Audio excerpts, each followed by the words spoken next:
explaining, and these include medical diagnosis, Yes.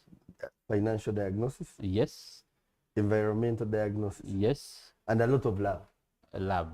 And a lot of love. And love is very important because, I mean, you know it. You a man, you know. Love without words is what we are going to be showing taxpayers.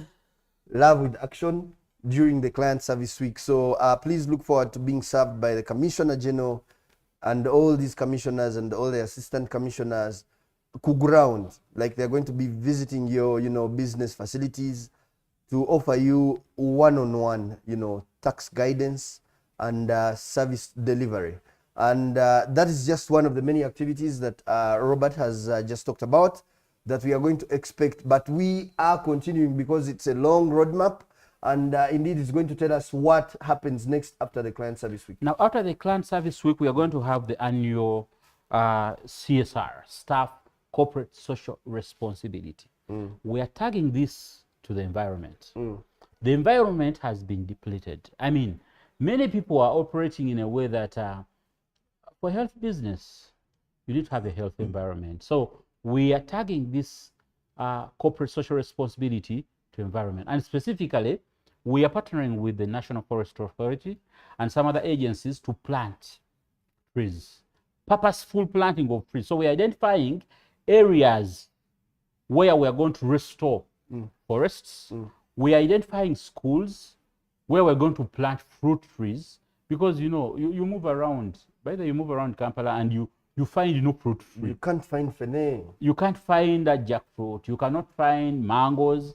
So we are partnering with schools to see that we plant trees within some schools that have been that are going to assist not only restore the environment but also the ecosystem of the country. So that CSR, the different offices where we belong, are tasked to identify places where we're going to plant these trees. And by the way, even during the Client Service Week, we are thinking of those that will visit the Client Service Week to be given some trees so that they can go back and plant them, because we need a healthy environment. So that is the activity that follows the Client Service Week, and is happening on the 6th of October this year. 3 days to the Independence Day. Yeah. What happens right after that? What happens next is the launch of the URA digital transformation journey.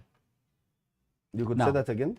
The launch of the URA digital as in digital in capital letters, transformation journey. This is a pregnant digital now I'm talking about.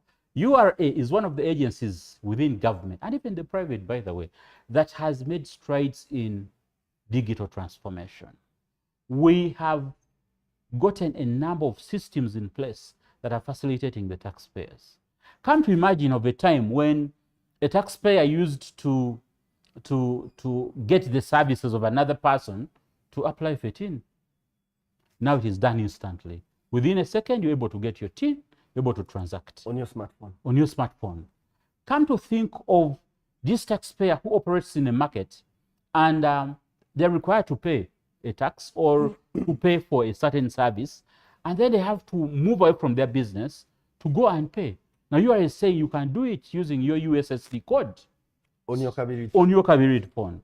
Come to think of a taxpayer who would travel out of the country, and then you have to come back for you to file a return. Now you just do it at the convenience of your beach, of your home, of your room, and you're able to actually file a return using the e-tax system.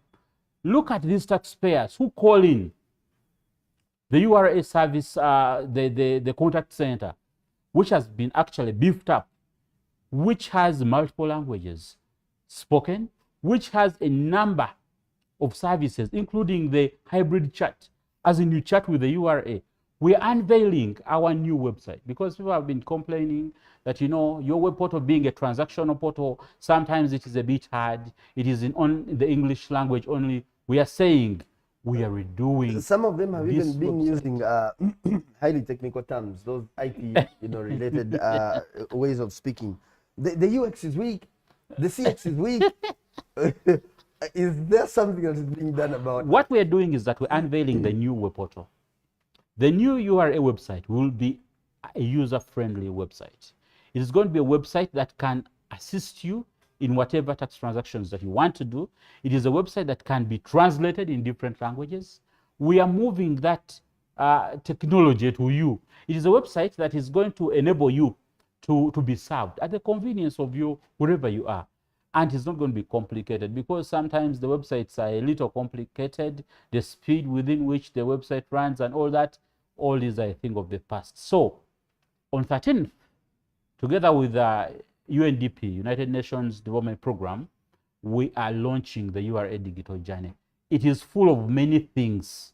Of course, when I begin talking about the different transformations that we've made in the digital realm, I may spend the whole program. So we are inviting the public to come. It is also going to be like an exhibition where you're going to see how URA has evolved from the here, paper. the URA headquarters? Yes, paper to paperless. I was very expectant. I don't know, maybe I'm just fascinated by non-intrusive technology. Because that's another intervention that has actually changed the game as far as revenue mobilization is concerned. Yes. People who used to get away with bringing in things that are very well concealed can no longer get away. You can't. At any of these border stations. You can't. Non-intrusive inspection, the electronic single window, as in you use one window to access the different agencies, and the clearance is made faster and clear. There is a bonded warehouse information management system. Cargo is no longer getting lost in the bonded warehouses, because it is tracked right from when the cargo leaves the port, when it enters the warehouse, when it leaves the warehouse. All these are technologies that are enabling trade. They're enabling URA to fulfill its mandate, but they're most enabling the taxpayer.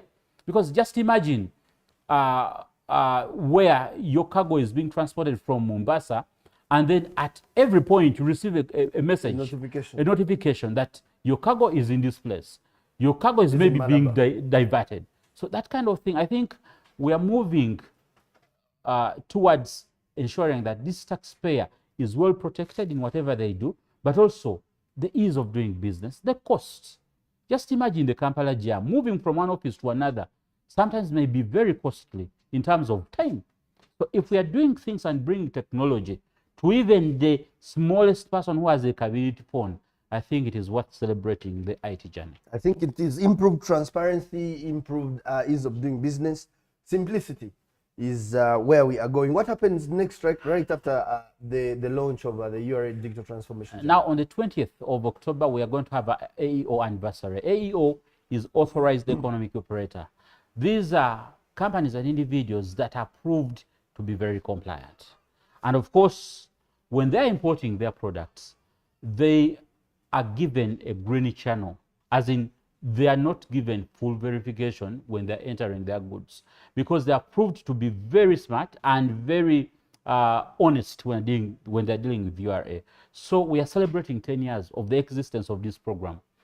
This is a program. Are these the people who get preferential treatment? Yes. Even when you come to Nakao, you have a special parking for you.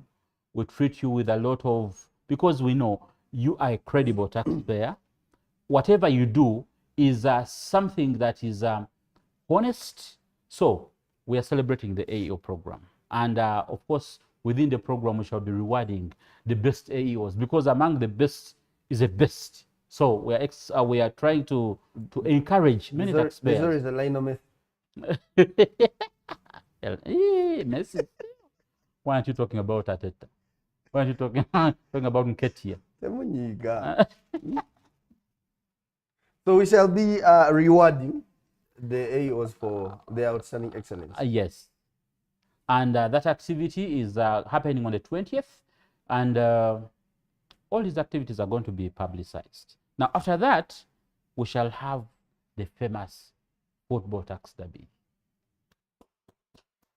Talking about football, I had to, make some applause for that. Just imagine seeing the Commissioner General, John, in the pitch.